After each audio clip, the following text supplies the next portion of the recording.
Mesdames et messieurs, bonjour et bienvenue à cette nouvelle édition quotidienne de Midi au Caire. Amorçons notre rencontre avec cette nouvelle concernant le chef de l'État, le président Abdel Fattah el-Sisi, qui a tenu hier une réunion sur la situation du taux de dédouanement pour les marchandises retenues dans les ports à l'échelle mondiale.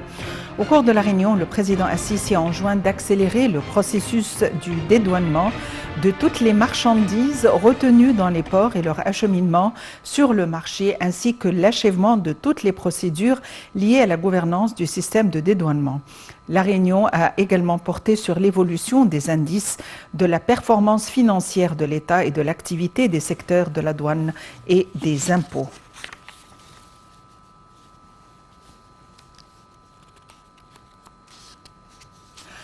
Au cours d'une autre réunion tenue hier, le président Abdel Fattah el-Sisi a passé en revue le plan de développement du zoo au gouvernorat de Gizeh.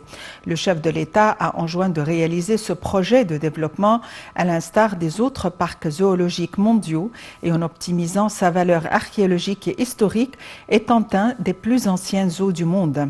Ce projet s'inscrit dans le cadre d'une nouvelle représentation du zoo qui se base sur des normes écologiques mondiales et pour devenir un véritable poumon vert à ses visiteurs.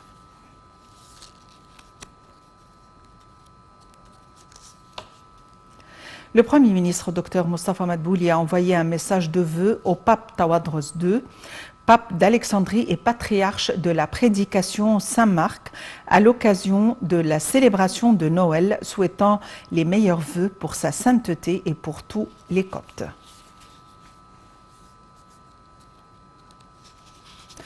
L'Égypte a condamné l'incursion d'un responsable du nouveau gouvernement israélien dans la mosquée d'Al-Aqsa en compagnie de membres extrémistes sous l'escorte des forces israéliennes. Selon un communiqué du ministère des Affaires étrangères, l'Égypte a affirmé son rejet total de toutes les mesures unilatérales contrevenantes à la situation légale et historique d'Al-Quds. Le point.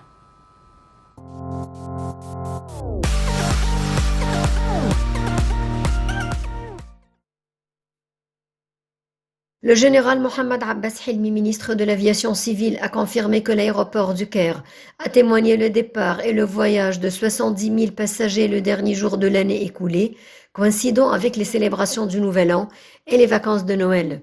Le général Abbas Hilmi a ajouté, lors de sa rencontre avec les rédacteurs spécialisés dans le domaine de l'aviation, que les travaux de développement se poursuivent dans les aéroports égyptiens.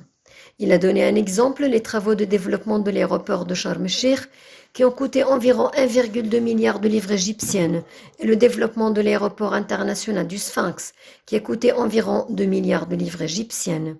Il a expliqué qu'en ce qui concerne l'aéroport de Burj Al Arab, il était prévu d'ouvrir les travaux d'aménagement du terminal 2, qui sera inauguré en juillet prochain. Le ministre de l'Aviation a ajouté qu'à partir de mars prochain, l'aéroport d'El Alamein, fourni d'équipements à tous les niveaux, sera prêt à recevoir tous les vols réguliers des compagnies aériennes. Il en va de même pour l'aéroport de Bernice, qui est également prêt à recevoir des compagnies aériennes. Le général Mohamed Abbas a ajouté qu'Egyptair a transporté 36 000 passagers lors du sommet du climat tenu à Sharm el-Sheikh, louant les grands efforts déployés par le secteur du contrôle aérien, notamment lors de la COP27, qui a enregistré le taux d'exploitation le plus élevé du trafic aérien à l'aéroport international de Sharm el-Sheikh.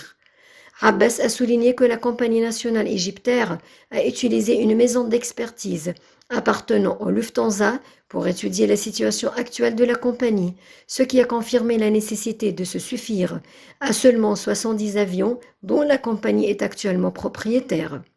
Le ministre de l'Aviation civile a ajouté qu'en juillet dernier, la compagnie Air Cairo, affiliée au ministère de l'Aviation civile, possédait 12 avions, mais maintenant il a atteint 24.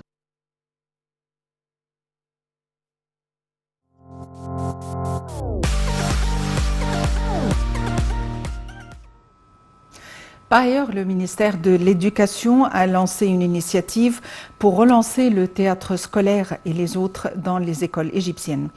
Dans ce contexte, le ministère présentera le 7 et le 8 janvier le spectacle théâtral intitulé Taqdir, et ce spectacle est en coopération avec le groupe de nos chaînes scolaires, le partenaire médiatique United Media Services, dans le but de relancer et revitaliser le rôle du théâtre scolaire dans la découverte de nouveaux talents auprès des élèves, en plus de rediffuser l'esprit artistique dans les écoles et le développement pour créer une génération scientifiquement, artistiquement et littérairement éduquer et offrir une opportunité aux jeunes auteurs, écrivains et artistes dans les écoles et être des pionniers de l'art à l'avenir et surmonter les obstacles auxquels était confronté le théâtre scolaire et offrir une opportunité artistique et technologique de présenter une culture artistique qui suit le rythme du développement moderne.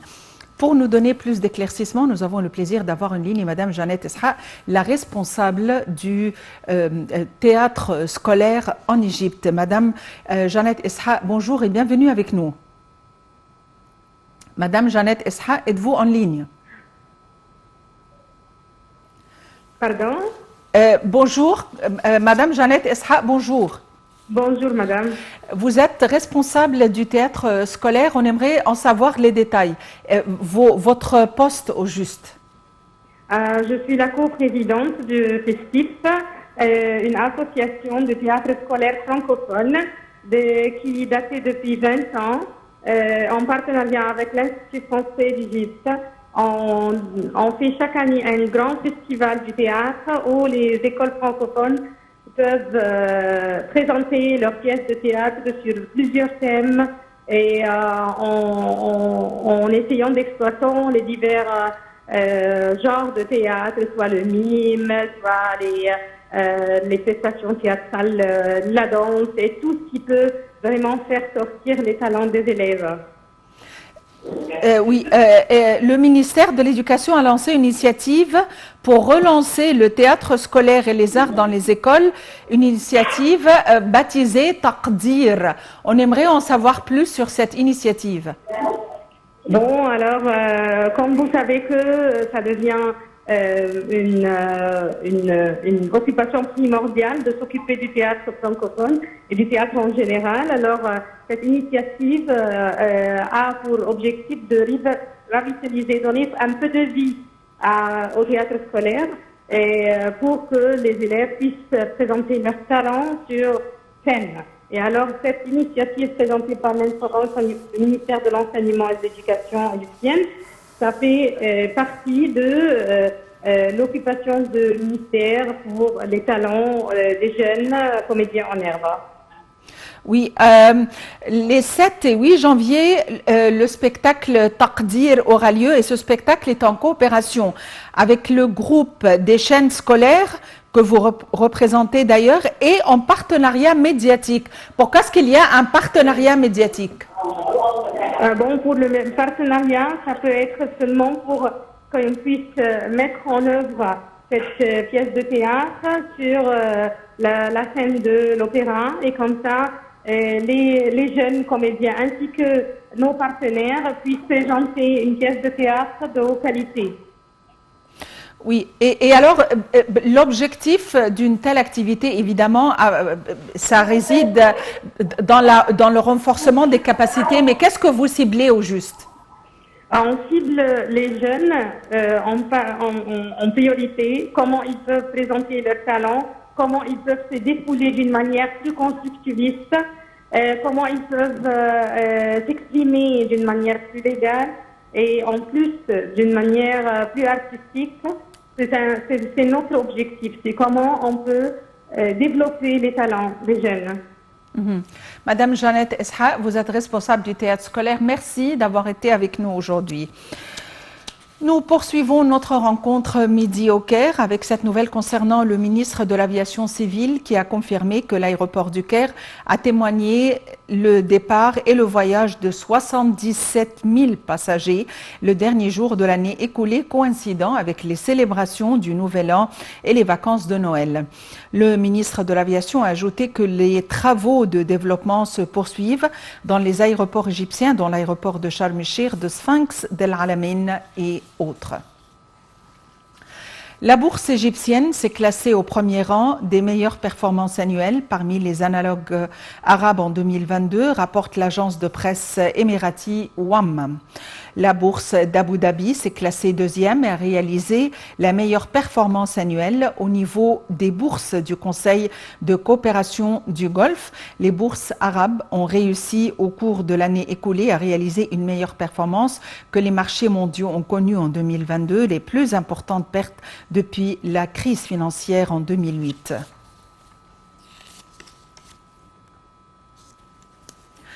Fin de cette édition quotidienne de Midi au Caire. Merci de l'avoir suivi et à la prochaine.